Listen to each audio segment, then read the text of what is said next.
El Instituto de Educación Superior, profesor Eduardo Fraquia, presenta 211 aniversario de la Revolución de Mayo. Debido al COVID-19, nos volvemos a encontrar en la virtualidad, con una fecha patria muy importante para nuestro país. Aún así, festejemos el 211 aniversario de la Revolución de Mayo mirando este video con algunas curiosidades de la época.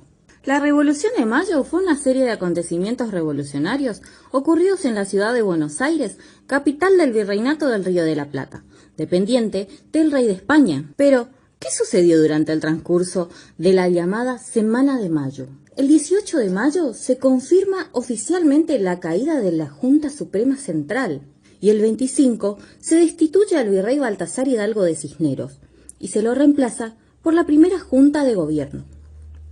Pero seguramente esta información ya la conoces. ¿Sabías que la Junta estaba integrada por 9 miembros de 2 continentes distintos? 7 eran americanos o criollos y 2 españoles o peninsulares. Estos últimos eran Mateu y Larrea. Representaban a 4 sectores de la sociedad. 4 eran abogados: Belgrano, Castelli, Moreno y Paso. 2 militares: Saavedra y Ascuénaga. 2 comerciantes: Larrea y Mateu. Y un sacerdote: Alberti. ¿También sabías que la construcción del cabildo, tal como lo conocieron los patriotas en la época de la Revolución, se realizó entre los años 1725 y 1764? Pero el edificio sufrió modificaciones en los años 1861, 1880, 1889, 1931 y 1940. ¡Wow! ¿Verdad? ¿Sabías que en aquella época la realidad entre los habitantes nacidos en la colonia y los de España europea dio lugar a un conflicto entre los patriotas de la autonomía y quienes deseaban conservar la situación establecida? Aquellos a favor de la autonomía se llamaban a sí mismos patriotas, americanos, sudamericanos o criollos, mientras que los partidarios de la realeza española se llamaban a sí mismos realistas.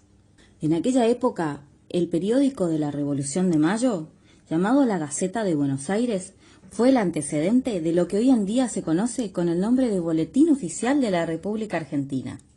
¿Sabías todo esto? Aquí te contamos un par de curiosidades más de la época.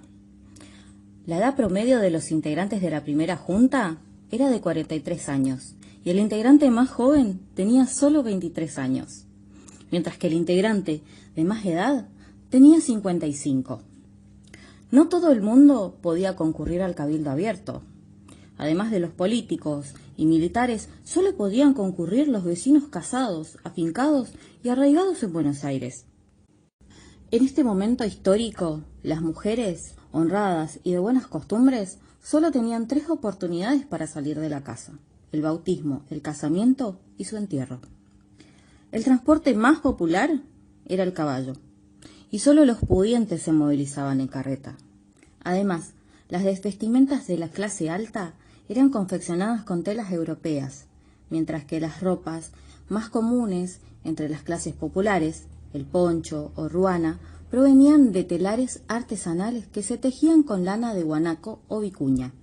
En 1795, el inventario de una importante tienda porteña constató que había allí 27 paraguas de hule, que se vendían al precio de 4 reales. Por lo tanto, es creíble la imagen tradicional que muestra a los vecinos de la ciudad protegiéndose con paraguas frente al cabildo. Otra curiosidad es que los agentes de policía debían usar bigote y barba de manera obligatoria en Buenos Aires, desde 1880 y hasta 1894. Se supone que era para darle más aire de autoridad y de rudeza a los agentes del orden. Al mismo tiempo, servían como identificación cuando estos andaban sin uniforme. Desde hace unos años ya ha quedado claro que durante la Semana de Mayo de 1810 los patriotas no usaron las escarapelas celestes y blancas. Entonces, ¿qué usaron? ¿Usaron algo? Sí, usaron distintos distintivos para reconocerse, pero no eran las cintas que hoy nos ponemos en los actos. Otro hecho importante que resaltar es que en aquella época la falta de recolección de residuos sumada a las aguas estancadas, a los animales muertos, eran una causa de enfermedades de la época, en una ciudad con apenas 2 hospitales y 8 médicos. De hecho, la Buenos Aires colonial fue víctima de 3 epidemias históricas: la de la viruela en 1805, la del sarampión en 1809 y la de la disentería entre 1810 y 1812. Así como se superaron las epidemias en los tiempos coloniales, entre todos podemos superar esta pandemia juntos. Feliz Semana de Mayo. Les desea el Instituto de Educación Superior, profesor Eduardo Fracchia.